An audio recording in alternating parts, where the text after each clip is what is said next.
मणिपुरनि मुगैथाव लाजिनांथाव जाथायनि हेंथायै ममबाति सावनानै खुद्रिसारनाय हाबाफारि लादों गरेस्वर दखरा आइजो अनसाय आफादा। दिनै गरेस्वराव मणिपुरनि मोनसे मुगैथाव लाजिनांथाव जाथायनि सायाव गरेस्वर दखरा आइजो अनसाय आफादा गरेस्वर रेलगेटआव ममबाति सावनानै गोख्रों खुद्रिसारदों। बे ममबाति सावनानै खुद्रिखांनायजों लोगोसे बुंथियोदि जाय समाव भारत हादरा जौगानाय हादोर बे हादोराव सानै आइजोखौ हानजाय जिनाहारि खालामनानै लामायाव जुनारा खुबायदि खालामनायखौ लानानै गोबां दुखु मोननानै ममबाति सावनानै गोख्रों खुद्रिसारदों। ममबाति सावनानै गोख्रों खुद्रिखांनानै भारत सरकार आरो मणिपुर सरकारखौ खावलायहरोदि थाबैनो दायनिगिरिखौ हमनानै गोख्रों साजा होनो थाखाय खावलायहरो।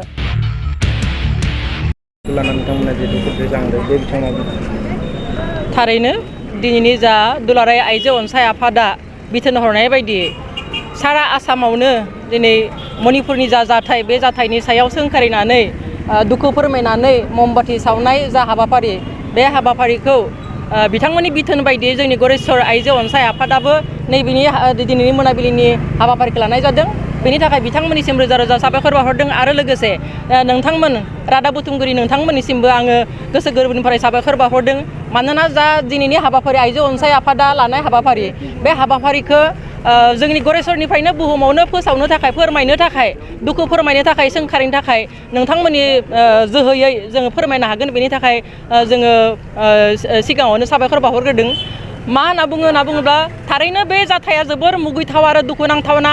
मानो होनना बुङोब्ला जिहेतु बे मणिपुराव थांनाय मे दाननिफ्राय मेनि 3 अक्ट'निफ्रायनो बे नखरारि जा दाङाबाजि मोननै हारिजों हारि जा दाङाबाजि जालायनाय बे दाङाबाजिनि आन्दोआव बेसेबांबा दुखु जारला जादों, सहायनांदों, न' सावजादों, सावग्लुंजादों। बिनि आन्दोआव माखासे आइजोफोरखौ जाबायदि जिनाहारि खालामनायनि खबरफोरा मोनफैदों, रादाबफोरा मोनफैदों आरो बिनि अनगायैबो जा सानै आइजोखौ जाबायदि नेकेट खालामनानैहा जेबायदि रायजोनि गेजेराव लामायाव हानजा सुरनानैहा जाबायदि लाजि फोनांदों बे थारैनो मुगैथावना आरो लाजिनांथावना, दुखु फोरमायथावना, साव होथावना।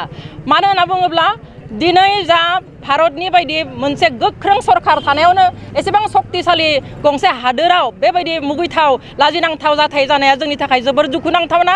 बेबायदि जाथाया जाहाथे मणिपुराव जाबायदि जालांबाय बे जालांनायनि सायाव जायफोर दायनिगिरि बे दायनिगिरिखौ भारत सरकारा थाबैनो हमनानै साजा होनो नांगौ आरो गोख्रोंनिख्रुइ गोख्रों साजा होनो नांगौ।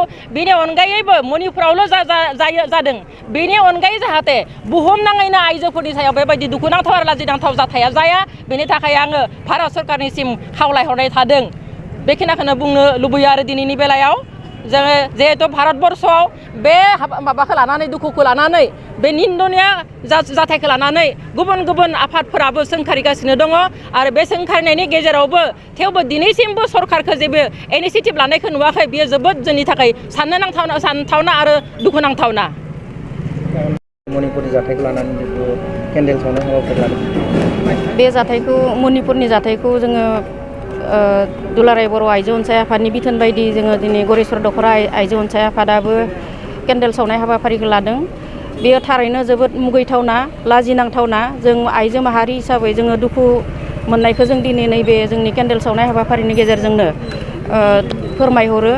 आरो जाय बिथांमोना सानै आइजोखौ लंथङै राजा लामायाव लाबथिंनानै पेरेड खालामनानै जेनेबा फोथाराव लांनानै हानजायारि जिनाहारि खालामो, बेयो जोबोद दुखुनांथावना। बे दायनिगिरिफोरखौ भारत सरकारा थाबैनो हमनानै बिथांमोनखौ जोबथा साजा होयो बेखौ जों लुगैयो दुलाराय बर' आइजो अनसाय आफादनिफ्राय। जाहाथे आरो बेफोरबायदि खामानिखौ बिथांमोना इयुनाव मावनायनि साहसखौ दिन्थिनो हाया, बेखौनो जों दुलाराय बर' आइजो अनसाय आफादनि जानानै खावलायहरो, गोख्रोङै खावलायहरो।